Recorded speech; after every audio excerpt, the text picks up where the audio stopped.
بسم اللہ اولہ و آخرہ۔ پچھلی نشست میں جو گفتگو چل رہی تھی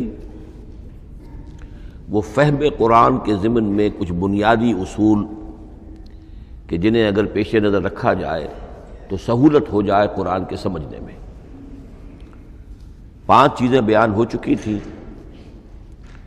نمبر 1، قرآن کا اسلوب استدلال منطقی نہیں ہے، فطری ہے، نیچرل اور خطابی ہے، انسان کو خود غور و فکر کرنے اور اپنے اندر جھانکنے کی دعوت دیتا ہے قرآن۔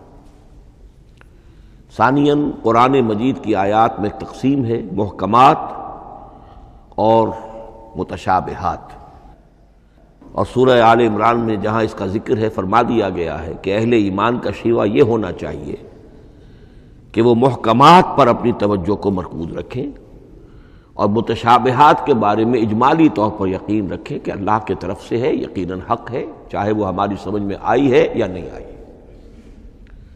لیکن اس میں جو ایک براڈ تقسیم ہے وہ یہ کہ آیات الاحکام سب کی سب محکمات ہیں مستقل، اور عالم غیب، عالم آخرہ، عالم برزخ، عالم ارواح، عالم ملائکہ، اس کے تمام امور مستقل طور پر متشابہات میں سے ہے۔ البتہ ایک تیسری کیٹیگری ہے کہ جو سائنٹیفک فینومینا کے ضمن میں ہو سکتا ہے کہ ایک شے آج متشابہات میں ہو، کل وہ محکمات میں داخل ہو جائے، جبکہ انسانی علم جو ہے وہاں تک پہنچ جائے اور اس کا ادراک کر سکے۔ نمبر 3، تفسیر زیادہ تر لفظی طور پر اور نحو اور صرف سے بحث کرتی ہے، تعویل کا مقصد ہے اصل مدلول تک پہنچنے کی کوشش کرنا۔ نمبر 4، تعویل میں عام اور خاص کانٹیکسٹ میں، زمان و مکان کے خاص کانٹیکسٹ میں جب قرآن نازل ہوا تو کسی آیت کا کیا اصل مفہوم تھا جو سمجھا گیا، اس میں شان نزول کی روایات کو بھی اہمیت حاصل ہوگی۔ لیکن چونکہ قرآن مجید صرف اس دور کے لیے یا اس علاقے کے لوگوں کے لیے ہدایت نامہ بن کر نہیں آیا تھا، بلکہ پوری نوع انسانی کے لیے تا ابد الآباد، لہذا اسی میں وہ مضمر ہے، اس میں وہ ہدایت مضمر ہے کہ تعویل عام کر کے آیت کے الفاظ، ان کا در و بست اور آیت کا سیاق و سباق اس کے حوالے سے، اور القرآن یفسر بعضہ بعضا کے حوالے سے یقیناً جو ہے اس میں ابدی ہدایت جو مضمر ہے وہ بھی حاصل کی جا سکتی ہے۔ نمبر 5، تذکر اور تدبر کا فرق، یہ دونوں الفاظ قرآن کے ہیں۔ تذکر کے لیے 4 مرتبہ اللہ نے سورہ قمر میں چیلنجنگ انداز میں فرمایا ہے وَلَقَدْ يَسَّرْنَا الْقُرْآنَ لِلذِّكْرِ فَهَلْ مِن مُّدَّكِرٍ، ہم نے قرآن کو ذکر کے لیے، تذکر کے لیے، ہدایت اخذ کرنے کے لیے، بنیادی نصیحت حاصل کرنے کے لیے نہایت آسان بنایا ہے۔ تو ہے کوئی جو اس سے تذکر کرنا چاہے؟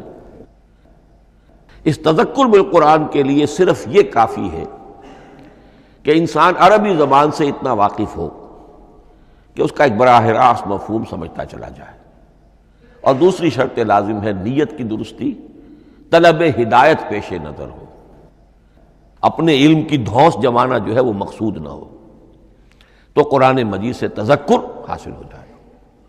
تدبر کے اعتبار سے قرآن مجید مشکل ترین کتاب ہے، بلکہ میں نے اس وقت ایک غلط لفظ استعمال کر دیا تھا، دنیا کی مشکل ترین، یہ دنیا کی کتاب ہے ہی نہیں، یہ تو مشکل ترین کتاب ہے، بہی معنی کہ اللہ تعالیٰ کے علم کامل سے اس کا نزول ہوا ہے، اس علم کا احاطہ کسی انسان کے لیے ممکن نہیں ہے۔ اسی طرح یہ قرآن ایک ایسے سمندر کے مانند ہے جس کا نہ کوئی کنارہ ہے اور نہ ہی اس کی کوئی تہہ ہے، اس میں پوری زندگیاں کھپانے کے باوجود بھی افلا یتدبرون القرآن، تدبر، لیدبروا آیاتہ ولیتذکر اولو الالباب، یہ 2 اصطلاحات خود قرآن کی ہیں۔ میرا جو کتابچہ ہے مسلمانوں پر قرآن مجید کے حقوق، اس میں میں نے ان پر تفصیل سے بحث کی۔ نمبر 6، 2 اعتبارات سے قرآن مجید پر غور کرنے والے کا ایٹیچیوڈ ایک دوسرے سے بالکل متضاد ہوگا۔ احکام کے حوالے سے ایک طالب علم کا رخ پیچھے کی طرف ہونا چاہیے، اسلاف نے کیا سمجھا، ان سے پہلوں نے کیا سمجھا، ان سے پہلوں نے کیا سمجھا، صحابہ نے کیا سمجھا، یہاں تک کہ اپنے آپ کو محمد الرسول اللہ کے قدموں میں پہنچا دیجیے۔ دین کا عملی پہلو، حلال اور حرام، جائز و ناجائز، یہ چیزیں آپ کو، یہ نہیں کہ آپ کو نئے زمانے کی وہ جو بھی ریسرچ ہو اس کے حوالے سے اور نئے زمانے کے سائنسی جو حقائق ہیں ان کے حوالے سے بات کریں۔ دوڑ پیچھے کی طرف ہے گردش ایام تو، پیچھے سے پیچھے، پیچھے سے پیچھے، یہاں تک کہ مصطفیٰ برسا خیش را کے دی ہم اوست اگر بہو نہ رسیدی تمام مولا۔ لیکن حکمت، سائنس، اس کے حوالے سے آگے بڑھیے، آگے سے آگے بڑھیے۔ وہ تو میں عرض کر چکا ہوں کہ وہ جو فینومینا قرآن مجید میں سائنٹیفک مذکور ہیں ان کی اصل حقیقت جو ہے وہ ہمارے اگر اسلاف کو سمجھ میں نہیں آ سکی تو بات سمجھ میں آتی ہے۔ ابھی اس علم کی سطح ہی اتنی کمزور تھی، اتنی نیچی تھی کہ ان کی اس کا ادراک ممکن نہیں تھا۔ اس میں آگے بڑھیے تو اس میں بالکل متضاد ہو گیا کہ ایک میں زمانے کا ساتھ دینے کی بجائے زمانے سے بھی آگے چلو، اور ایک میں پیچھے پیچھے پیچھے پیچھے، یہاں تک کہ محمد الرسول اللہ والذین معہ، محمد الرسول اللہ والذین معہ، ان کے قدموں تک اپنے آپ کو پہنچا دو۔ آخری شے فہم قرآن کے ضمن میں، لیکن یہ last but not the least کے مصداق ہے۔ یہ بات بہت صراحت کے ساتھ مولانا مودودی نے لکھی ہے تفہیم القرآن کے مقدمے میں، اور بہت اہم بات ہے، بہت اہم بات ہے، اور وہ یہ ہے کہ قرآن مجید ایک ایسی کتاب نہیں ہے جسے کوئی محقق اور ریسرچ اسکالر اپنی لائبریری میں بیٹھ کر اور ریفرنس بک سامنے رکھ کر ادھر سے ادھر اور سمجھ لے۔ اس کے سمجھنے کی شرط لازم یہ ہے کہ جو یہ راستہ دکھاتا ہے اس پر چلنا شروع کرے۔ ایک ایک قدم کے بعد قرآنی حقائق مزید منکشف ہوں گے، اور مزید منکشف ہوں گے، اور مزید منکشف ہوں گے۔ جب تک قرآن مجید کے بتائے ہوئے راستے پر آدمی چلے گا نہیں، قرآن کی اصل حقیقت اس پر کبھی منکشف نہیں ہوگی۔ چاہے تفسیر لکھ دے، وہ تو لفظوں کی بحث ہے، صرف اور نحو ہے، یا روایات ہے، وہ جمع کر دیجئے، لیکن یہ کہ قرآن مجید کا صحیح فہم عمل کے بغیر ممکن نہیں۔ جیسے قرآن مجید میں آتا زادتہم ایمانا، ایمان بڑھتا ہے، عمل کے ذریعے سے ایمان بڑھتا ہے۔ میں اس میں ایک شے کا اضافہ کر رہا ہوں۔ میرے نزدیک قرآن مجید مینول آف ریولیوشن، محمد عربی صلی اللہ علیہ وسلم نے ایک عظیم انقلاب برپا کیا دنیا میں، اور ایک انقلابی جد و جہد کی ہے۔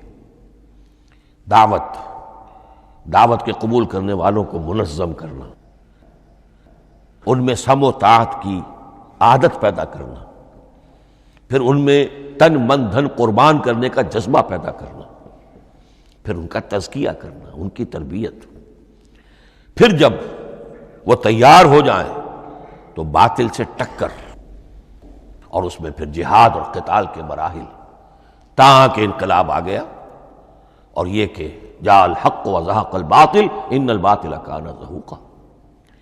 اس جد و جہد کے ہر مرحلے پر قرآن نازل ہو رہا ہے، جو اس مرحلے کے جو مسائل ہیں، جو اس مرحلے کے پرابلمز ہیں، جو اس مرحلے کی مشکلات ہیں، ان سے بحث کر رہا ہے۔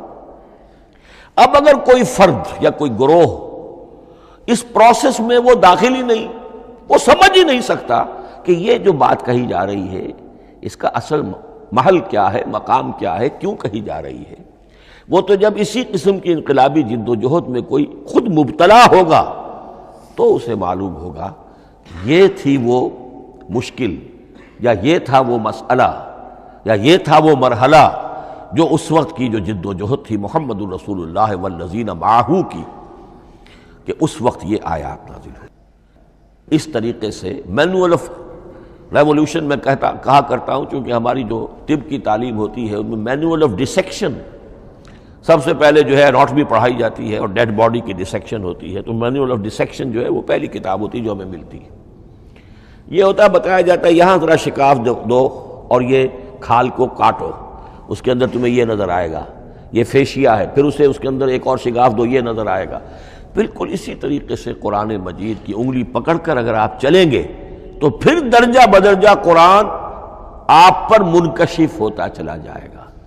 اور اگر آپ نے اسے صرف ایک اکیڈمک ایکسرسائز بنا لیا، ایک علمی بات ہے، اس سے آگے کچھ نہیں، تو قرآن مجید کا جو اصل لب لباب ہے، جو اصل اس کا جوہر ہے، وہ کبھی منکشف نہیں ہوگا۔ اب آئیے ایک اہم موضوع، اعجاز قرآن کے وجوہ کیا ہیں۔ پہلی بات تو یہ سمجھ لیجئے کہ قرآن مجید کی حقانیت پر بنیادی طور پر دو قسم کی دلیلیں ہیں۔ ایک دلیل خارجی ہے، خارجی دلیل محمد الرسول اللہ صلی اللہ علیہ وسلم کی شخصیت اور آپ کا کارنامہ، الصادق الامین، قد لبثت فیکم عمرا، میں تمہارے مابین ایک عمر گزار چکا ہوں، تم نے مجھے دیکھا، میرا کردار دیکھا، تم نے خود مجھے الصادق اور الامین کا جو ہے خطاب دیا، تو خود حضور کی شخصیت دلیل ہے قرآن مجید کی حقانیت پر۔ اس اعتبار سے ایک مضمون بہت اہم ہے، اور وہ یہ کہ قرآن اور محمد صلی اللہ علیہ وسلم اس طرح ایک دوسرے کے ساتھ جڑے ہوئے ہیں، گتھے ہوئے ہیں، ایک وحدت بن گئے ہیں، ایک آرگینک ہول بن گئے ہیں کہ ایک دوسرے کے لیے شاہد بھی ہے اور ایک دوسرے کے لیے کمپلیمنٹری بھی ہے، جس کے لیے میں دو مقامات سے استشہاد کروں گا۔ سورہ بینہ میں فرمایا لم یکن الذین کفروا من اہل الکتاب والمشرکین منفکین حتی تأتیہم البینہ، اہل کتاب میں سے اور کفار میں سے، مشرکین میں سے جو لوگ جنہوں نے کہ کفر کیا تھا، وہ علیحدہ نہیں کیے جا سکتے تھے جب تک کہ بینہ نہ آ جاتی۔ اب بینہ کیا ہے؟ رسول من اللہ یتلو صحفا مطہرۃ فیہا کتب قیمہ، بینہ دو چیزوں سے مل کر بنی، رسول من اللہ یتلو صحفا مطہرۃ فیہا کتب قیمہ، رسول اور قرآن مل کر بینہ ہے، رسول کی شخصیت بین ہے، اور یہ قرآن مجید کے لیے دلیل ہے۔ دوسری طرف قرآن مجید محمد کی رسالت کا ثبوت ہے، جیسے کہ آپ دیکھتے ہیں یاسین والقرآن الحکیم انک لمن المرسلین، والقرآن الحکیم، قسم ہے اس قرآن حکیم کی، یعنی یہ قرآن حکیم گواہ ہے، شاہد عادل ہے کہ اے محمد آپ اللہ کے رسول ہیں۔ محمد کی شخصیت، حقانیت قرآن پر دلیل، قرآن محمد کی رسالت پر دلیل، ایک دوسرے کے شاہد۔ دوسرا مقام سورہ طلاق کا ہے، قد انزل الیکم ذکرا، دیکھو لوگو اللہ نے تمہارے لیے یاد دہانی ذکر نازل کر دیا ہے۔ وہ یاد دہانی کیا ہے؟ رسولا یتلو علیکم آیات اللہ مبینات، اللہ کا ایک رسول جو تمہیں پڑھ کر سنا رہا ہے اللہ کی آیات بینات۔ یہ دونوں چیزیں مل کر بینہ بنا، دونوں چیزیں مل کر ذکرا بنا۔ اس حوالے سے یہ دونوں چیزیں ایک دوسرے کے ساتھ یوں سمجھیے کہ اس طریقے سے گتھی ہوئی ہیں، دونوں حقیقتیں اس طرح جمع ہیں کہ ایک دوسرے سے جدا نہیں کی جا سکتی۔ اگلی بات یہ سمجھیے کہ قرآن مجید محمد الرسول اللہ کا اصل معجزہ، بلکہ اس سے آگے بڑھ کر ایک لفظ استعمال کروں گا، واحد معجزہ ہے۔ آپ شاید حیران ہو کہ اور بھی تو معجزات بیان ہوتے ہیں حضور کے، لیکن میری بات سمجھیے، غور کیجیے، ان واقعات سے مجھے انکار نہیں ہے، لیکن جو بات میں کہنا چاہتا ہوں اس کو اچھی طرح سمجھیے۔ معجزہ کہتے کسے ہیں؟ معجزہ عاجز کر دینے والی شے۔ اس معجزے میں دو چیزیں ہونی لازم ہیں، دعویٰ اور تحدی، چیلنج۔ جب کہ کوئی خرق عادت کوئی شے پیدا ہو جائے، خرق عادت اسے کہتے ہیں کہ فزیکل لا ایک ہے، پانی، واٹر کیپس اٹس سرفیس، حضرت موسیٰ کا عصا اس پر لگا اور سمندر پھٹ گیا، خرق عادت ہے، یعنی جو عادی قانون ہے، عام طور پر جو قوانین طبعیہ ہیں ان کا پھٹ جانا، ختم ہو جانا، ٹوٹ جانا، اور کسی حقیقت کا اس میں سے ظاہر ہو جانا جو ان فزیکل لاز کے خلاف۔ آگ کے بارے میں قانون کیا ہے؟ وہ جلاتی ہے، لیکن یہ کہ یہ معجزہ ہے، یہ خرق عادت ہے کہ حضرت ابراہیم آگ میں ڈالے گئے، اس نے نہیں جلایا، یا نارو کونی بردن و سلام علی ابراہیم۔ تو خرق عادت کو اب دو قسموں میں آپ سمجھیے۔ ایک خرق عادت وہ ہے جو دعوے کے ساتھ پیش کیا جائے، اپنی صداقت، اپنی رسالت کی حقانیت اور صداقت کے ثبوت کے طور پر، اور اس میں چیلنج کیا جائے کہ آؤ مقابلہ کر لو۔ وہ اس رسول کا اصل معجزہ ہوتا ہے۔ ایک خرق عادت وہ ہے جو اللہ تعالیٰ اپنے نیک بندوں کی بزرگی کو ظاہر کرنے کے لیے، غیر انبیاء کے لیے بھی کرامات جنہیں ہم کہتے ہیں ہو جاتی ہے۔ بہت سے صحابہ سے وہ کرامات ثابت ہیں۔ حضرت عمر رضی اللہ تعالی عنہ کو شام کا میدان جنگ دکھا دیا گیا، یا ساریۃ الی الجبل کے الفاظ آپ نے فرمائے۔ ابھی تو ٹیلی ویژن کہیں نہیں تھا، ابھی یہ سارے وسائل و ذرائع موجود نہیں تھے، یہ خرق عادت ہے۔ غیر نبی کے لیے اسے ہم کہیں گے کہ یہ کرامات ہے۔ نبی کے لیے لفظ معجزہ اختیار کر لیا جاتا ہے، لیکن معجزہ اس کو نہیں کہنا چاہیے، اصل میں یہ بھی نبی کے لیے کرامات کے درجے کی شے ہے جو اس سے بلند ہے۔ معجزہ وہ ہے جسے کوئی نبی دلیل کے طور پر پیش کرے اور اس پر چیلنج کرے کہ آؤ اور مقابلہ کرو۔ مثلا حضرت موسیٰ علیہ السلام کو دو معجزے دیے گئے، اور اس میں سے جو سانپ بن جانا تھا لاٹھی کا، وہ معجزہ ہے جس پر چیلنج بھی آیا اور ساحروں سے مقابلہ بھی کیا، اور ساحر شکست کھا گئے، عاجز آ گئے۔ القی السحرۃ ساجدین، وہ سارے جادوگر جو ہیں فوری طور پر بے اختیار سجدے میں گر گئے۔ آمنا برب موسیٰ و ہارون، ہم ایمان لے آئے موسیٰ اور ہارون کے رب پر۔ یہ معجزہ ہے۔ اس معنی میں محمد الرسول اللہ صلی اللہ علیہ وسلم کا معجزہ صرف قرآن حکیم۔ قرآن مجید میں آپ سورہ انعام میں بھی دیکھیں گے بہت ہی شدت کے ساتھ، سورہ بنی اسرائیل میں دیکھیں گے بڑی تفصیل کے ساتھ معجزے طلب کیے گئے۔ آپ اس مکے کی سرزمین میں ابھی ہمارے دیکھتے ہی دیکھتے چشمہ نکال دیجئے، ہم مان لیں گے آپ اللہ کے رسول ہیں۔ آپ ہماری نگاہوں کے سامنے آسمان پر چڑھ کر دکھائیے، پھر وہاں سے کتاب لے کر اتریے، پھر ہم سمجھ لیں گے آپ اللہ کے رسول ہیں۔ آپ کے لیے چشم زدن میں کوئی محل سونے کا چاندی کا تیار ہو جائے، مان لیں گے آپ کو اللہ کے رسول ہیں۔ آپ اس بے آب و گیا وادی میں فوراً ایک باغ جو ہے اپنے لیے بنا کے دکھا دیں، مان لیں گے کہ آپ اللہ کے رسول ہیں۔ ایسے تمام مطالبات پر اللہ تعالیٰ کی طرف سے کوڑا جواب ملا، اللہ اس قسم کی کوئی شے نہیں دکھائے گا۔ بلکہ سورہ انعام جب ہم پڑھیں گے وہاں تو بہت ہی واقعہ یہ ہے کہ اس کو پڑھ کر رقت طاری ہوتی ہے کہ ایک موقع پر ایسا محسوس ہوتا ہے کہ حضور صلی اللہ علیہ وسلم کی طبیعت مبارکہ میں یہ خیال پیدا ہو گیا کہ اللہ کو ایسی شے ان کو دکھائی دی جائے تاکہ چپ تو ہو جائے، نہ بھی مانیں گے چپ تو ہوں گے، ورنہ تو عوام کے سامنے ان کی دلیل مجھ پر قائم ہو رہی ہے کہ بھائی یہ رسالت کے مدعی ہے، ہم کہتے ہیں معجزہ دکھاؤ، معجزہ نہیں دکھاتے، تو پوزیشن میری جو ہے کمزور ہو رہی ہے۔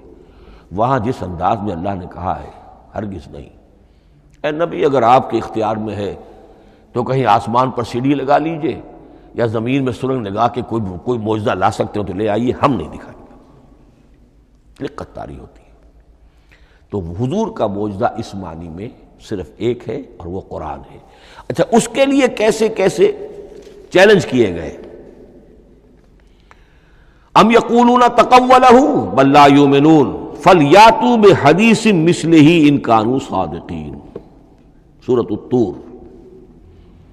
کیا ان لوگوں کا کہنا یہ ہے کہ یہ کلام خود محمد نے موضوع کر لیا ہے صلی اللہ علیہ وسلم؟ تو اگر ایسی بات ہے تو وہ بھی ایسا ہی کلام پیش کر دیں۔ تحدی، اس چیلنج کو کوئی قبول نہیں کر سکا۔ کم سے کم اس شرافت کا اقرار کرنا پڑتا ہے کہ اس وقت عرب قوم میں یہ شرافت تھی کہ کسی نے اٹمپٹ بھی نہیں کی، ورنہ کوئی شخص الٹی سیدھی عبارت لکھ کر لے آتا اور کھڑا ہو کر کہہ دیتا کہ ٹھیک میں کہتا ہوں یہ ہے، یہ قرآن کی طرح کا کلام ہے. نہیں، کسی نے نہیں کیا. تاریخ یہ بتاتی ہے کہ اس تحدی کا کوئی کسی نے قبول نہیں کیا.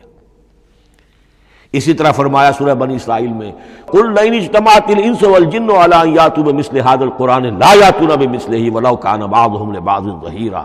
چیلنج ہے، اے نبی کہہ دیجئے اگر تمام انسان تمام جن مل کر بھی چاہیں کہ ایسی کوئی کتاب وہ مرتب کر لے، نہیں کر سکیں گے، چاہے وہ سب کے سب ایک دوسرے کی مدد کریں.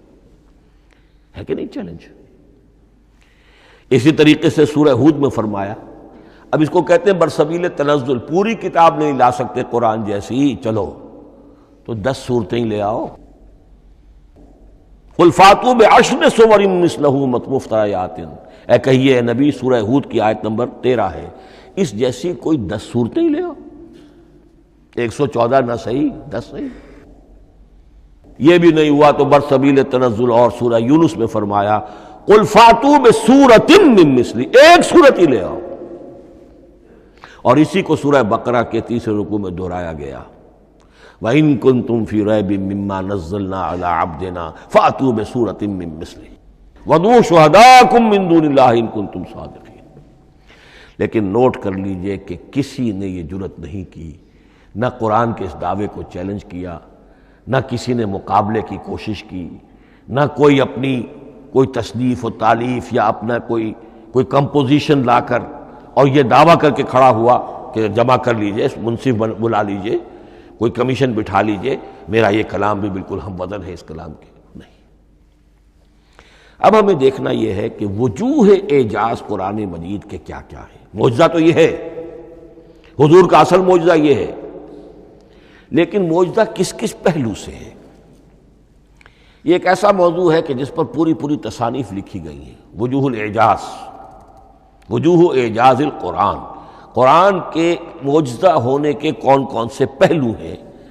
اس کا واقعہ یہ ہے کہ احسان ناممکن ہے، اور جیسے جیسے زمانہ آگے بڑھے گا اس کے اور پہلو واضح ہوتے جائیں گے. سنوریہم آیاتنا فی الآفاق وفی انفسہم حتی یتبین لہم انہ الحق. لیکن یہ کہ کس کس پہلو سے یہ معجزہ ہے، چند موٹی موٹی باتیں ضرور سمجھ لیجئے. لغت، ادب، فصاحت، بلاغت، عذوبت، مٹھاس، اس کے اعتبار سے قرآن معجزہ ہے. لیکن اس اعتبار سے قرآن معجزہ ہے یا تو تھا اپنے زمانے کے عربوں کے لیے، غیر عرب کے لیے تو نہیں تھا. غیر عرب جو ہے قرآن مجید کی جو بھی فصاحت و بلاغت ہے، اس کا جو لٹریری بیوٹی ہے، اس کو تو وہ اپریشیٹ نہیں کر سکتا تھا. یہ حصہ جو ہے یا تو عربوں کے لیے تھا اس وقت دائمی، یا آج بھی عرب کچھ نہ کچھ، بہرحال عربی ان کی زبان ہے، وہ پڑھتے ہیں. جیسا کہ میں نے عرض کیا تھا، چاہے عیسائی ہوں اور چاہے یہودی ہوں، وہ بھی اپنے ہاں لٹریچر کی، عربی لٹریچر کی ہائیسٹ کتاب کی حیثیت سے قرآن مجید کو پڑھانے پر مجبور ہے. ایک پہلو اس کا یہ ہے. اور اسی کے حوالے سے نوٹ کیجئے حضرت لبید رضی اللہ تعالی عنہ، یہ سبع معلقہ کے شعراء میں سے تھے آخری. عربوں میں چونکہ اس کا بڑا چرچا تھا شاعری کا، تو ان کا جو سالانہ جشن ایک ہوتا تھا، اس میں وہ بہت بڑے بڑے شعراء سب جمع ہوتے تھے، اپنے اپنے قصیدے پڑھتے تھے، اور جس کا قصیدہ سمجھا جاتا تھا کہ سب سے اعلیٰ ہے، سب سے بلند ہے، سب سے عمدہ ہے، اب اسے اس سال کے لیے وہ گویا کہ ملک الشعراء اس کو مانا جاتا تھا کہ یہ شاعروں کا بادشاہ ہے، اور تمام شاعر اسے سجدہ کرتے تھے بالفعل، اور اس کے قصیدے کو کعبے کی دیوار کے ساتھ ٹانگ دیا جاتا تھا، معلق کر دیا جاتا تھا. ایسے 7 قصیدے ہیں جن کے مجموعے کا نام ہے سبع معلقہ. اس سبع معلقہ جو ہے 7 جو سلسلے ہیں، ان میں آخری حضرت لبید کا ہے. وہ ایمان لے آئے. ایمان لانے کے بعد انہوں نے شعر کہنا چھوڑ دیا. اس پر حضرت عمر نے ایک دفعہ ان سے کہا کہ لبید اب آپ شعر نہیں کہتے. ان کا جواب تھا ابعد القرآن، کیا قرآن کے بعد بھی کسی کے لیے کوئی موقع ہے کہ وہ کچھ کہنے کی کوشش کرے؟ فصاحت اور بلاغت کی تو معراج قرآن مجید ہے، وہ آ چکی ہے۔ تو جہاں تک اہل عرب کے لیے اس کا معجزہ ہونا خاص طور پر اس دور میں اور اب بھی کسی درجے میں، اس میں تو اہمیت ہے اس کی ادبیت، اس کی فصاحت، اس کی بلاغت، اس کی عذوبت۔ دائمی اور ابدی یہ کس اعتبار سے معجزہ ہے؟ عہد حاضر میں اور غیر عرب لوگوں کے لیے۔ نمبر ایک، سائنسی حقائق کا انکشاف۔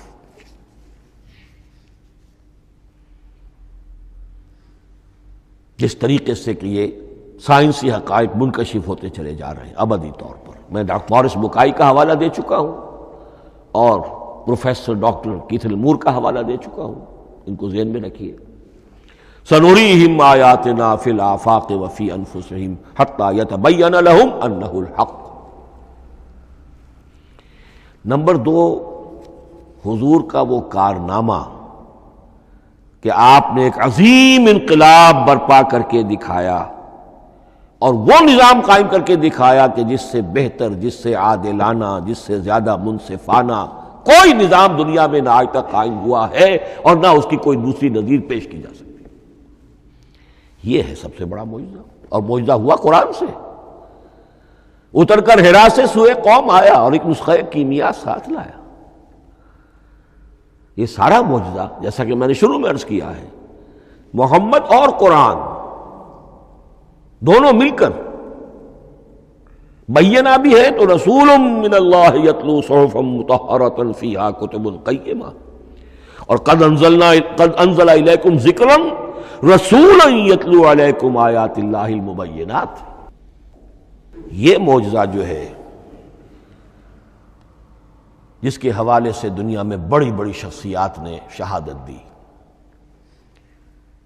ایم این رائے اس صدی کا ایک بہت بڑا انقلابی شخص، کمیونسٹ انٹرنیشنل کا رکن، اس صدی کی ابتدا میں جو شورا تھا، جو غلغلہ تھا، جو ولولہ تھا بولشوک ریولوشن کا، اور جو دنیا کے اندر ایک دھوم مچ گئی تھی، اس کو ذہن میں رکھیے۔ اور اس پہ کمیونسٹ انٹرنیشنل کا رکن ایم این رائے، 1920 میں اس نے لاہور میں ایک خطبہ دیا تھا، ہسٹوریکل رول آف اسلام۔ اس نے کہا تھا تاریخ انسانی کا عظیم ترین انقلاب وہ ہے کہ جو محمد نے برپا کیا صلی اللہ علیہ وسلم۔ آج بھی یہ کتاب بھارت میں چھپتی ہے، بامبے کا ایک پبلشر شائع کرتا ہے، historical role of Islam by M N Roy. پھر آگے چلیے، ایچ جی ویلز اگرچہ انتہائی رقیق حملے کرتا ہے حضور کی زندگی کے بعض پہلوؤں پر، جیسے رشدی نے کیے ہیں یا جیسے تسلیمہ نسرین ایک بنگالی خاتون نے کیے ہیں، اسی طرح کے حملے کیے اس نے بھی۔ اور یہ اس لیے بتا رہا ہوں کہ یہ اسٹیبلش ہو جائے کہ وہ دوست نہیں ہے، دشمن ہے۔ عربی کا ایک مقولہ یہ ہے کہ الفضل ما شہدت بہ الاعداء، اصل فضیلت تو اس شے کی ہے جس کی گواہی دشمن دے۔ دوست تو تعریف کریں گے، قابل تعریف شے کی بھی تعریف کریں گے، بڑھ چڑھ کر کریں گے۔ یہ بھی ہو سکتا ہے کسی قابل مذمت شے کی بھی تعریف کر بیٹھے، دوست ہوئے۔ دشمن جو ہے وہ تو ظاہر بات ہے اسی بات کو مانے گا جس میں کسی شک و شبہ کی گنجائش نہ ہو۔ اس لیے میں نے عرض کیا کہ دشمن ہے، رقیق حملے کرتا ہے، لیکن آخر میں جب آتا ہے concise history of the world میں چیپٹر جو ہے حضور پر، اس میں خطبہ حجۃ الوداع کا وہ حوالہ دیتا ہے، لا فضل لعربی علی عجمی ولا لعجمی علی عربی ولا لاحمر علی اسود ولا لاسود علی احمر الا بالتقوی۔ اور پھر لکھتا ہے کہ اگرچہ انسانی حریت و اخوت و مساوات کے واعظ تو پہلے بھی بہت کہے گئے تھے، یہاں تک کہ مسیح ناصری حضرت عیسیٰ علیہ السلام کے ہاں بھی ہمیں بڑے واعظ ملتے ہیں، لیکن یہ ماننا پڑتا ہے کہ تاریخ انسانی میں پہلی مرتبہ ان اصولوں پر ایک انسانی معاشرہ قائم کر کے دکھایا محمد نے صلی اللہ علیہ وسلم۔ Although the sermons of human freedom, fraternity and equality were said before also, and we find a lot of them in Jesus of Nazareth, but it must be admitted that it was Muhammad sallallahu alaihi wasallam who established for the first time in history a society based on these principles. اسی طرح کی گواہی آج سے تقریباً 20 سال پہلے امریکہ کے ڈاکٹر مائیکل ہارٹ نے دی. A selection and gradation of the 100 most influential personalities of human history. اور نمبر 1 پر محمد کا ذکر کر رہا ہے صلی اللہ علیہ وسلم، اور کہتا ہے naturally I owe an explanation, میں عیسائی ہوں اور ابھی تک عیسائی ہے وہ، اس کی موت کی بھی ابھی کوئی خبر نہیں آئی ہے، عیسائی ہے، لیکن یہ کہ اس نے حضور کو نمبر 1 پر رکھا، حضرت عیسیٰ کو نمبر 3 پہ لے گیا، تو naturally I owe an explanation. اور پھر ایکسپلینیشن دی ہے this is because he is the only person supremely successful in both the religious and secular fields. یہ دونوں میدان جو ہے مذہب اور روحانیت اور دوسری طرف سیاست اور حکومت اور ریاست، ان دونوں میدانوں میں بیک وقت انتہائی کامیاب انسان صرف ایک ہے، اور وہ محمد ہے صلی اللہ علیہ وسلم. یا تو آدمی اس میں اونچا ہوتا ہے، روحانیت میں ہے، دین میں ہے، اخلاق میں ہے، تو سیاست و ریاست میں زیرو ہوگا، یا کوئی بہت بڑا بادشاہ ہے، بڑا حکمران ہے، بڑا فاتح ہے، سکندر اعظم ہے، تو وہ اخلاقیات میں اور روحانیات میں زیرو نہیں مائنس ہوگا. یہ معاملہ کہ دونوں میں this is because he is the only person supremely successful in both the religious and the secular fields. لیکن یہ بات نوٹ کر لیجئے کہ جو تازہ ایڈیشن ہے اس کتاب کا، اس میں سے یہ پیسج نکال دیا ہے نئے جو ایڈیٹرز ہیں انہوں نے. اس کے لیے آپ کو کسی پرانے ایڈیشن سے رجوع کرنا پڑے گا، concise history of the world, اور وہ لائبریریوں میں مل جائے گا. علامہ اقبال نے اس بات کو یوں بیان کیا ہے، ہر کجا بینی جہان رنگ و بو، کہ از خاکش بروید آرزو، یاد نور مصطفیٰ اورا بہاس، یا ہنود اندر تلاش مصطفیٰ است. اس دنیا میں تمدن کے اعتبار سے، اخلاق کے اعتبار سے، معاشرت کے اعتبار سے کہیں کوئی خوبی اگر تمہیں نظر آتی ہے، کوئی رمق نور کی، خوبی کی، بھلائی کی، رنگ و بو، جان لو کہ یا تو وہ نور محمدی سے مستعار لی گئی ہے، اور یا ابھی تک انسان ابھی محمد کی تلاش میں ہے، ادھر جا رہا ہے، قافلہ ادھر جا رہا ہے، نوع انسانی کا چاروں ناچار ادھر جا رہا ہے. سوشل ایولیوشن کا پروسیس انسان کو افراط و تفرید کے دھکوں کے باوجود تدریجاً لے کر جا رہا ہے بحیثیت مجموعی پوری مین کائنڈ کو اسی بات کی طرف کہ جس کی طرف دعوت دی تھی محمد رسول اللہ صلی اللہ علیہ وسلم. ہر کجا بینی جہان رنگ و بو، کہ از خاکش بروید آرزو، یا ز نور مصطفیٰ اورا بہاست، یا ہنود اندر تلاش مصطفیٰ است. اسی اعتبار سے میں ایک بات اور کہہ رہا ہوں، اس پہلو سے واقعہ یہ ہے کہ میرے نزدیک اس دور میں اعجاز قرآن کی سب سے بڑی نمائندہ شخصیت، اعجاز قرآن کا سب سے بڑا مظہر علامہ اقبال کی ذات ہے. 20ویں صدی کا مفکر، فلسفی، مشرق و مغرب کے فلسفے پڑھ چکا، قدیم اور جدید فلسفہ سب کا مطالعہ کیا، اور اس کے بعد اس کو قرآن کی حقانیت پر جو یقین نظر آیا ہے، قرآن کی عظمت جس طرح اس پر منکشف ہوئی ہے، وہ واقعہ یہ ہے کہ مجھے کم سے کم اپنی محدود معلومات کی حد تک عظمت قرآن کا وہ انکشاف کسی دوسرے شخص پر نظر نہیں آتا.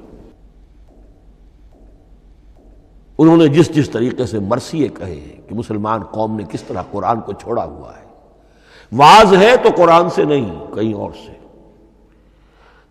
تربیت اور تزکیہ نفس ہے تو اس کا تعلق قرآن سے نہیں، وہ بھی کچھ اور مستعار چیزیں ادھر سے ادھر سے لے لی ہیں، فلسفے ہیں تو کہیں اور سے لے لیے ہیں، قرآن سے حکمت جو ہے وہ اخذ نہیں کی گئی ہے. کیسے کیسے انہوں نے عظمت قرآن کا جو انکشاف ان پر ہوا اس کی تعبیر کی ہے. کتاب زندہ قرآن حکیم، حکمت او لا یزا نست و قدیم، حرف اورا ریب نئے، تبدیل نئے، آیا شرمندہ تعویل نئے، فاش گویا ماچے در دل مزمر است، ای کتابیں نیست چیزیں دیگر است، مثل حق پنہاں ہم پیداستو، زندہ و پائندہ و گویاستو، چون بجاں در رفت جہاں دیگر شود، جہاں چو دیگر شد جہاں دیگر شود۔ میں اس میں خاص طور پر دو اشعار آپ کو اس وقت سنانا چاہتا ہوں۔ انہوں نے حضور سے مناجات کرتے ہوئے دو اشعار کہیں، اس سے آپ کو اندازہ ہوگا کہ انہیں کتنا یقین تھا کہ میرے سارے فکر کا منبع قرآن حکیم ہے۔ کہتے ہیں گر دلم آئینہ بے جوہر است، اے اللہ کے رسول صلی اللہ علیہ وسلم، اگر میرا دل اس آئینے کے مانند ہے جس میں چمک نہیں ہے، ورب حرفم غیر قرآن مزمر است، اور اگر میرے پیغام میں قرآن کے سوا کوئی شے شامل ہو گئی ہے، قرآن کے سوا کوئی چیز اس میں چھپی ہوئی ہے، مزمر ہے، پردہ ناموس فکرم چاک کن، تو میرے فکر کی ناموس کے دھجیاں بکھیر دیجئے۔ پردہ ناموس فکرم چاک کن، این خیامہ راز خارم پاک کن، اس شاہراہ کو اس کانٹے سے پاک کر دیجئے، کانٹا میرا، میں کانٹے کے مانند ہوں، پھر اٹھا کر پھینک دیجئے۔ روز محشر خار و رسوا کن مرا، بے نصیب از بوسہ پاک کن مرا، قیامت کے دن مجھے ذلیل و خوار کیجیے گا اور اپنے قدموں، اپنے پائے مبارک کا بوسہ لینے سے محروم کر دیجیے گا۔ یہ اتنی بڑی بد دعا جو اقبال اپنے آپ کو دے رہا ہے، تو کس قدر یقین اسے حاصل ہے کہ اس نے قرآن کی ترجمانی کی ہے۔ اب آئیے، بہت چھوٹے چھوٹے دو اور مضمون ہیں۔ قرآن حبل اللہ ہے، اس کے کیا معنی ہے؟ حبل رسی کو کہتے ہیں، اللہ کی رسی۔ حبل من مسد، سورہ لہب میں یہ لفظ آیا ہے۔ امام راغب نے اس کی تعبیر کی ہے استعیر للوصل ولکل ما یتوصل بہ الی شیء، یا تو تعلق کو حبل سے استعارہ دیا جاتا ہے، استعارے کے طور پر حبل کا لفظ کسی تعلق کے لیے استعمال ہوتا ہے، یا کسی شے تک پہنچنے کا ذریعہ، وہ حبل ہے۔ اب یہ ہمیں لفظ ملتا ہے حضرت علی رضی اللہ تعالیٰ عنہ کی روایت میں، هو حبل اللہ المتین، ترمذی میں یہ الفاظ موجود ہیں، حضرت علی سے منقول ہے رضی اللہ تعالیٰ عنہ، یہی ہے اللہ کی مضبوط رسی، کیونکہ قرآن مجید میں آتا ہے وَاعْتَصِمُوا بِحَبْلِ اللَّهِ جَمِيعًا، تو حبل اللہ کون سی ہے؟ پھر یہ حضرت عبداللہ ابن عمر سے بھی ہے، یہ روایت موجود ہے رزین میں، هو حبل اللہ المتین، یہ قرآن ہی اللہ کی مضبوط رسی ہے۔ اللہ سے اب اس کے دو پہلو ہیں، ایک تو یہ کہ یہ اللہ سے جوڑنے والی ہے، تقرب اللہ کا ذریعہ ہے، وصول الشیء، کسی چیز تک پہنچانے والی شے، اس کا سہل ترین، اللہ کے تقرب کا سہل ترین ذریعہ، مؤثر ترین ذریعہ قرآن حکیم ہے۔ چنانچہ ترمذی میں حضرت عبداللہ ابن مسعود کا یہ قول موجود ہے، القرآن حبل اللہ الممدود من السماء الی الارض، قرآن تو اللہ کی وہ رسی ہے جو تنی ہوئی ہے آسمان سے زمین کی طرف۔ یہ ترمذی میں تو اصل میں اثر ہے، حضرت عبداللہ ابن مسعود کا قول ہے، لیکن یہ کہ زید ابن ارقم سے یہ الفاظ جو ہیں مرفوعاً کہ یہ حضور کے الفاظ ہیں، یہ بھی منقول ہے کہ حضور نے فرمایا کہ القرآن حبل اللہ الممدود من السماء الی الارض۔ اور ایک بڑی پیاری روایت ہے طبرانی کی معجم کبیر میں کہ ایک مرتبہ حضور اپنے حجرے سے برآمد ہوئے، مسجد نبوی کے ایک گوشے میں دیکھا کچھ صحابہ بیٹھے ہوئے قرآن سمجھ رہے ہیں، سمجھا رہے ہیں، پڑھ رہے ہیں، مذاکرہ قرآن۔ آپ کے چہرے پر بڑے بشاشت کے آثار ظاہر ہوئے، خوشی کے آثار۔ آپ چل کر تشریف لائے، پہلے ایک سوال کیا، الستم تشہدون اللہ الہ الا اللہ وانی رسول اللہ وہذا القرآن جاء من عند اللہ، کیا آپ لوگ اس کے گواہ نہیں ہیں کہ اللہ کے سوا کوئی معبود نہیں اور میں اللہ کا رسول ہوں، اور یہ قرآن خاص اللہ کے پاس سے آیا ہے۔ صحابہ کا جواب کیا ہو سکتا تھا؟ بلا یا رسول اللہ، کیوں نہیں اللہ کے رسول، ہم گواہ ہیں، اللہ کے سوا کوئی معبود نہیں، آپ اللہ کے رسول ہیں، اور قرآن خاص اللہ کے پاس سے آیا ہے۔ اب آپ نے فرمایا فاستبشروا، خوشیاں مناؤ، فإن هذا القرآن طرفه بأيديكم وطرفه بيد اللہ، اس لیے کہ یہ قرآن وہ شے ہے کہ اس کا ایک سرا تمہارے ہاتھ میں ہے، ایک سرا اللہ کے ہاتھ میں۔ تو وصول الی اللہ کا مؤثر ترین طریقہ، تقرب الی اللہ کا مؤثر ترین طریقہ، سہل ترین طریقہ، شور شوٹ طریقہ وہ قرآن مجید ہے۔ اس اعتبار سے بھی کہ ہے ہی اللہ کی صفت، یہ ہم بحث کر چکے ہیں پہلے، اللہ کا کلام ہے، کلام صفت ہوتی ہے، اور صفت لا عین ولا غیر، یہ قرآن اللہ کا غیر نہیں ہے، ہم سمجھ نہیں سکتے، لیکن یہ کہ ہر صفت جو ہے وہ تو در حقیقت نہ عین ہے نہ غیر ہے۔ دوسری طرف یہی قرآن جو ہے حبل اللہ اس معنی میں بنتا ہے کہ مسلمانوں کو باہم جوڑنے والی شے، وَاعْتَصِمُوا بِحَبْلِ اللَّهِ جَمِيعًا وَلَا تَفَرَّقُوا، حبل اللہ کو مضبوطی کے ساتھ تھام لو، سب کے سب جمع ہو کر، یہ تمہیں تفرقے سے بچانے والی شے ہے۔ اس کی وجہ کیا ہے؟ ظاہر بات ہے کہ انسانوں جو ہے ان کے اندر اتحاد پیدا ہوگا اتحاد فکری کے نتیجے میں، فکر ایک ہو، نظریات ایک ہوں، ویلیوز ایک ہوں، مقاصد ایک ہوں، تبھی تو انسان متحد ہوں گے۔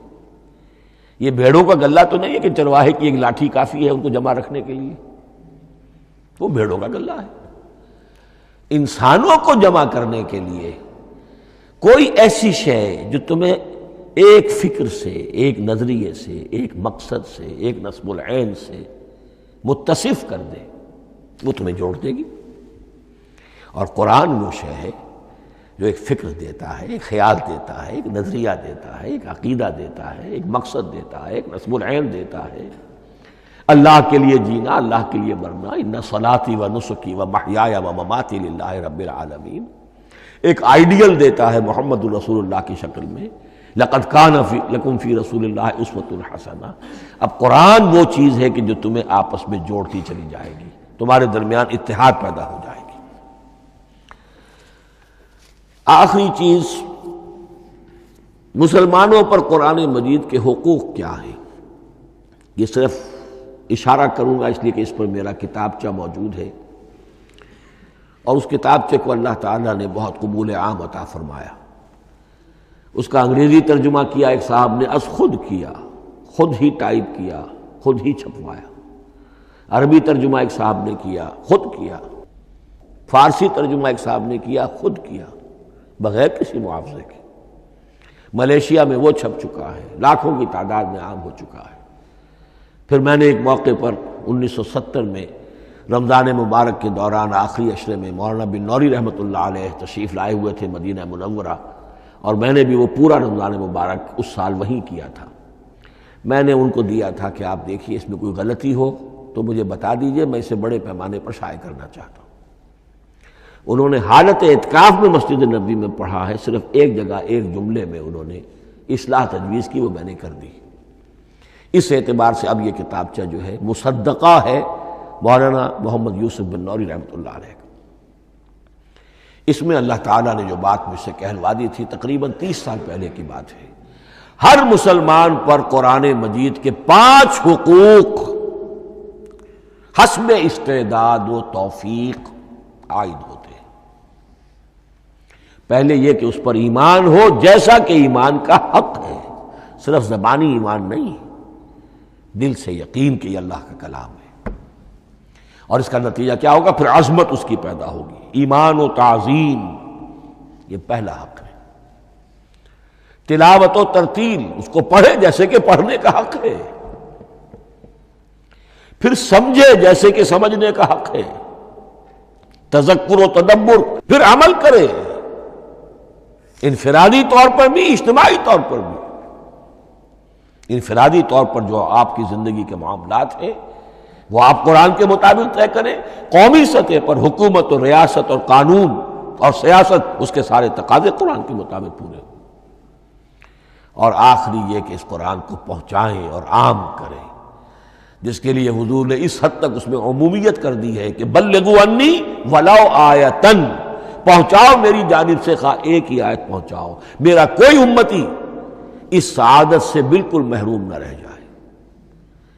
اول تو خیرکم من تعلم القرآن وعلمہ، تم میں سے بہترین لوگ وہ ہیں جو اسی کے لیے اپنے آپ کو وقف کر دیں، قرآن پڑھیں اور پڑھائیں، سیکھیں اور سکھائیں، سمجھیں اور سمجھائیں، اس لیے کہ سمجھنے اور سمجھانے، سیکھنے اور سکھانے، پڑھنے اور پڑھانے کا بھی کوئی ایک لیول تو نہیں ہے، ایک عام لوگوں کی سطح ہے، ایک ان سے اوپر کی سطح ہے، ایک انٹلیکچوئلز کی سطح ہے، ایک جینیس لوگوں کی سطح ہے۔ ان تمام سطحوں پر قرآن کو سمجھانے کے لیے، پہنچانے کے لیے خود بھی تو اوپر اٹھنا پڑے گا، خود اسے سیکھنا پڑے گا، خود اس کی گہرائی میں غوطہ زنی کرنی پڑے گی، اور یہ ایک لائف لانگ پروسیس ہے، یہ کوئی پارٹ ٹائم جاب نہیں ہے، یہ کوئی صرف پیس ٹائم نہیں ہے، یہ کوئی ہابی نہیں ہے، ہمہ وقت ہمہ تن خیرکم من تعلم القرآن وعلمہ۔ اب آخری بات بتا رہا ہوں، اور وہ یہ ہے کہ قرآن مجید وحی باللفظ ہے، صرف وحی بالمعنی نہیں ہے۔ یہ بحث اصل میں کیونکہ ہمارے پڑھے لکھے طبقے میں کچھ زیادہ ہو جاتی ہے، خاص طور پر جو مشنری اسکولوں وغیرہ میں پڑھے ہوں اور عیسائیت اور اس کے عقائد اور اس کے فلسفے کی کوئی تھوڑی بہت ان کو کوئی چھوت لگ گئی ہو۔ عیسائیوں کے ہاں یہ عقیدہ ہے، اجماعی عقیدہ ہے کہ وحی بالمعنی ہوتی ہے، یعنی وحی کا ایک مفہوم ہے جو نبی پر اتار دیا جاتا ہے، پھر نبی اپنے الفاظ میں اسے ادا کرتا ہے۔ لفظ اللہ کے نہیں ہوتے، لفظ نبی کے ہوتے ہیں، مفہوم اللہ کا ہوتا ہے۔ ان کے لیے مجبوری یہ ہو چکی ہے جس کی وجہ سے انہیں یہ عقیدہ اپنانا پڑا کہ کوئی ایک انجیل ہے ہی نہیں، 104 انجیلوں میں سے وہ انہوں نے 4 سلیکٹ کی تھی کینونیکل گاسپلز، باقی جو ہیں وہ اب وہ ان کو مستند نہیں مانتے، اپوکریفل کہتے ہیں۔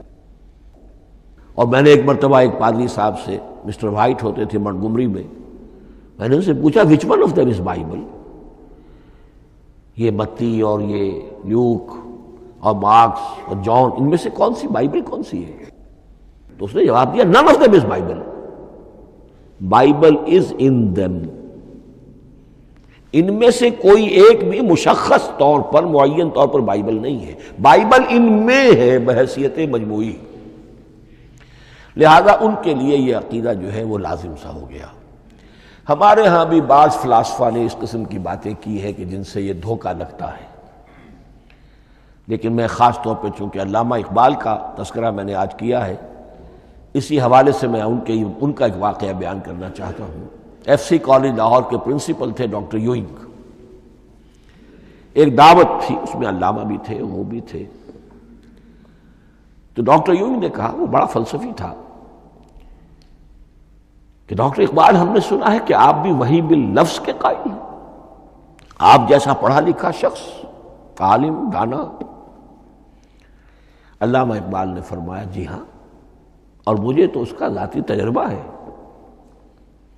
مجھ پر تو جو شعر نازل ہوتے ہیں وہ الفاظ میں ڈھلے ہوئے ہوتے ہیں، میں ان میں تبدیلی کرنا چاہوں تو نہیں کر سکتا۔ تو اگرچہ اس سوال اس جواب کو ہم کہیں گے کہ یہ الاجوبۃ المسکتہ، مسکت چپ کر دینے والا جواب تھا کہ جو علامہ اقبال نے دیا، لیکن ذہن میں رکھیے یہ کہ جو وحی باللفظ ہے وہ ختم ہو چکی محمد رسول اللہ صلی اللہ علیہ وسلم پر۔ وحی رسالت وحی باللفظ ہے، وہ ختم ہو چکی۔ البتہ الہام، کشف، رویا، القاء، یہ وحی بالمعنی ہے، یہ کوئی ایک شے ہے جو دل میں ڈال دی جاتی ہے، اس کے دروازے آج بھی کھلے ہوئے ہیں۔ اور یہ جان لیجئے قرآن مجید کی حقانیت کا جو اصل ثبوت ہے وہ یہ ہے کہ آپ اسے اپنے باطن کے اندر محسوس کریں۔ یہ جو باطنی تجربہ علامہ اقبال نے کہا ہے کہ انسان اپنے باطن میں محسوس کرے کہ ہاں یہ بات ہے، ٹھیک ہے۔ اس کے لیے کہ علامہ ابن قیم رحمۃ اللہ علیہ کا قول ایسا ہے، بڑا پیارا قول ہے، قرآن کے کچھ پڑھنے والے ایسے ہیں جب قرآن کو پڑھتے ہیں تو یوں محسوس کرتے ہیں کہ ہم مصحف سے نہیں پڑھ رہے، لوح قلب سے پڑھ رہے ہیں، ہمارے دل پر لکھا ہوا قرآن موجود ہے، یعنی ہماری فطرت، ہمارے اندر کی کوئی حقیقت ہے جو سرٹیفائی کر رہی ہے، توثیق کر رہی ہے، اٹیسٹ کر رہی ہے کہ ہاں یہ ٹھیک ہے۔ اور اس کی وجہ کیا ہے؟ ہماری روح اور اس قرآن کا منبع وہ ایک ہی ہے، وہ ذات باری تعالیٰ ہے، یہ کلام اللہ ہے، اور ہماری روح امر اللہ۔ یسألونک عن الروح قل الروح من امر ربی وما اوتیتم من العلم الا قلیلا۔ بس میں اسی پر اکتفا کر رہا ہوں۔ اب گمان غالب یہی ہے کہ کل تو تراویح ہوگی انشاءاللہ، اس لیے کہ سنا یہ ہے کہ آج بھی روزہ تھا سعودی عرب میں، تو اب اس سے زیادہ تو تاخیر اب ممکن نہیں ہے، تو کل انشاءاللہ تعالی دورہ ترجمہ قرآن شروع ہو جائے گا۔ بارک اللہ لی و لکم فی القرآن العظیم ونفعنی و ایاکم بالآیات والذکر الحکیم۔